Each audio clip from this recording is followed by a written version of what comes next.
Welcome to the SoberQ podcast. Hello, my name is Patrick. I'm a sober alcoholic thanks to AA and my higher power. And my question is, what was the effect of taking step 3?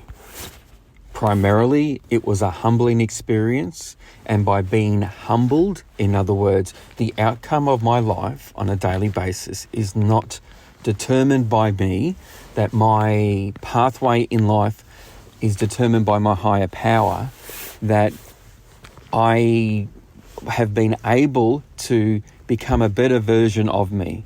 Whenever I run my life, my selfish desires multiply, my destructive instincts increase, and my ego starts to have no bounds, and the grandiosity comes back.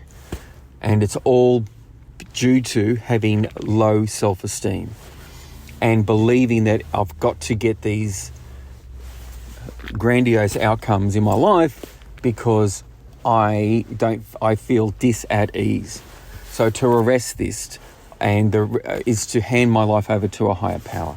I hand my life over to a higher power because no one could make a worse job of my life than what I did when I ran my life on self-will, running riot, without any pause or thought for others. That was my drinking, and apart from going to meetings, my life was a lot of anger and bluster and destructive impulses, trying to rein in destructive impulses when I was first sober. So practicing step 3, handing my will and my life over to the care of God, means I don't know what the outcome will be.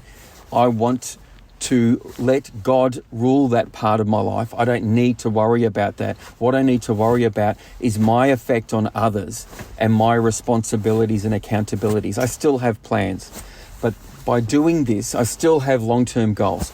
But by doing this, by handing my life over to the care of a higher power, I have been able to lead a life where I've been able to reach my full potential.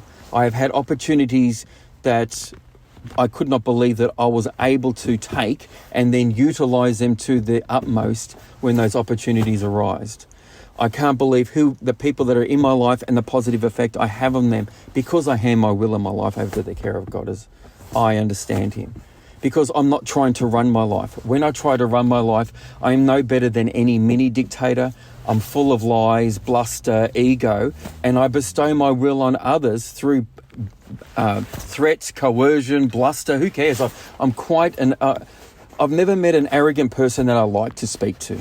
I want to move as far away from them as quickly as possible, and that's what I become when I'm running my life on my own self-will. And this is the worst version of me that I can become. I regress. So any progress that I have is because of the conscious decision to hand my will and my life over to the care of God as I understand Him. But it is transient. I can take it back on any day at any hour. And when I do that, it's always going back to I have to protect my ego at this time. And it always ends up with me showing the dark side, weak side, character defects are reigning supreme. And that's why I stepped further into the program so I could learn about these character defects so that they didn't rule me, and that I could remove these shortcomings and actually become more useful and follow the pathway of my higher power. That should be it. If you would like to share your experience on a recovery question, visit the SoberQ podcast website at soberq.com. Thanks for listening.